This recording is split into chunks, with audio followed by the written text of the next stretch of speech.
Jimmie Johnson is a NASCAR legend, but his recent comments about NASCAR's business model have stirred up a lot of talk. He said the system is antiquated, which means old or outdated. Johnson thinks NASCAR needs big changes soon. But is he right? Let's look at what's happening in NASCAR today and see why people like Johnson are calling for a new direction. To understand the issue better, we need to go back a little. NASCAR was once one of the biggest sports in the U.S. In the early 2000s, it had over 10 million weekly TV viewers. Races sold out tracks with over 100,000 fans in the stands. Sponsors were paying millions of dollars to be on the cars, and teams were growing fast. The biggest teams had hundreds of employees and multiple race shops. But over the past 15 years, things have changed a lot. In 2023, most races had TV audiences of 2 to 4 million. That's less than half of what they used to get. Tracks had once held 80,000 fans, now only have seating for 40,000 or less, and sponsors have become harder to find. Some teams even had blank cars for races because no one wanted to pay for advertising. That's a huge problem. Jimmie Johnson now lives in London part-time, but he still runs his NASCAR team and follows the sport closely. He recently appeared on a podcast called Business of Sport, and he talked for over an hour about how NASCAR can improve. He said that the current business model doesn't make sense anymore. He also mentioned that a hard spending cap is coming in 2027. That kind of system would limit how much teams can spend on certain things like travel, technology, and development. So, why is a spending cap important? Because NASCAR teams are losing money. Even the top teams like Hendrick Motorsports and Joe Gibbs Racing are having a hard time staying profitable. In Formula One, they put a spending cap in place in 2021. This helped smaller teams compete with big teams. It also helped teams manage their budgets better. Jimmie Johnson thinks NASCAR should do the same. He said, "There's a hard cap coming in 2027. It's still being worked out, but it's needed." Right now, the cost of running a competitive NASCAR team is very high. A Cup Series team spends around $20 to $30 million per year. That includes paying drivers, mechanics, engineers, buying parts, running the race shops, and traveling to over 30 races a year. For example, a single engine can cost up to $100,000. Teams go through dozens of them each year. That's millions of dollars just for engines.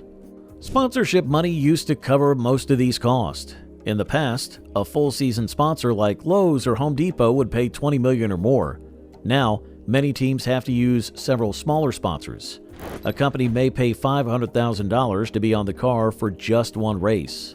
That means teams have to chase 10 to 15 different sponsors each year just to survive. It's a tough business. Another reason why the current model might be outdated is the next-gen car. NASCAR introduced this new car in 2022. It's a spec car, which means that all teams use the same basic parts from the same suppliers. The goal was to cut down cost and make the races more competitive. And to be fair, it did help a bit. In 2022 and 2023, there were more different winners than before. In fact, in 2022, there were 19 different winners in the Cup Series, a record for the modern era. That shows that smaller teams had a better chance. But even with the next-gen car, the teams are still spending a lot of money. They have to hire engineers to understand the new car. They need special tools and equipment to work on it. And even though teams can't build their own parts anymore, they still spend millions testing and preparing each week.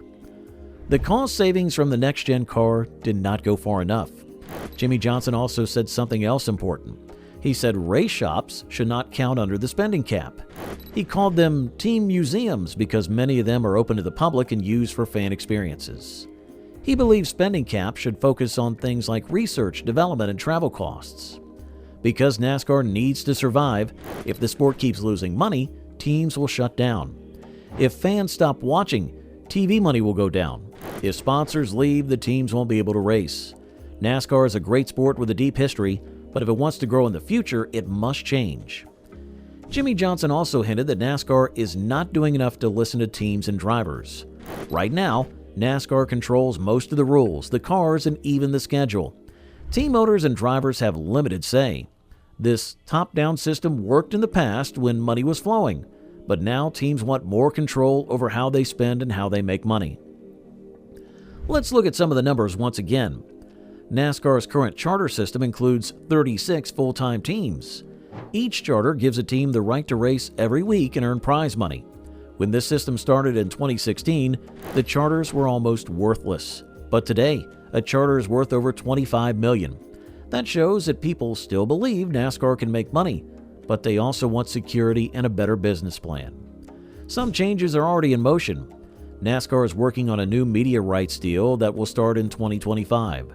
The last TV deal, signed in 2014, was worth over $8 billion for 10 years. That money is split between NASCAR, the tracks, and the teams. But teams only get around 25% of it, and they want a bigger share.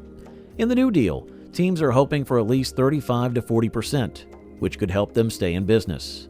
Also, more international races are coming. NASCAR is looking at Mexico City and possibly Europe. This could bring new fans and sponsors. It could also open up new markets for drivers. Catherine Legg, a British driver, is running in NASCAR again in 2024. She wants to show she can race with the best. That's a good sign for NASCAR's global growth. Even fun things like old mascots returning show that NASCAR wants to connect with fans again. This year, the Lucky Dog mascot came back on a front-row motorsports car. Many longtime fans remember that from years ago. Little things like that make people feel connected to the sport again. Also, Joe Gibbs Racing reportedly spent over $1 million to develop pit guns that were just a little bit faster than their competitors. That's just one example of how expensive this sport can be. Because of this, many people have started talking about the idea of a spending cap in NASCAR. A spending cap would limit how much each team can spend on their cars, equipment, and operations. The idea has already been used in other sports like Formula One, and now many think it could help NASCAR too. One possible benefit of a spending cap is that it could level the playing field. In recent years, some teams with less money have struggled to keep up with big teams like Hendrick Motorsports or Team Penske. If everyone has a similar budget, then maybe smaller teams could finally compete more often. Jimmie Johnson recently said in a podcast that the next-gen car and the idea of a spending cap made it possible for him to return to NASCAR as a part owner and driver. He admitted that under the old system, the cost to compete at a high level was just too high. For example, Hendrick Motorsports might spend $30 million or more each season per car. A smaller team might only be able to spend $10 million. That's a huge gap. With a cap, maybe every team would be limited to something like $20 million per car, creating more fair competition. Right now, a team might employ 300 to 400 people, including engineers, mechanics, and pit crew members. If spending is limited, teams might have to let some of these people go. That could hurt the sport overall, especially in local communities where NASCAR shops are major employers. As always, don't hesitate to comment down your thoughts on this situation. And according to YouTube, this next video on your screen is even more interesting. So, you might as well check it out.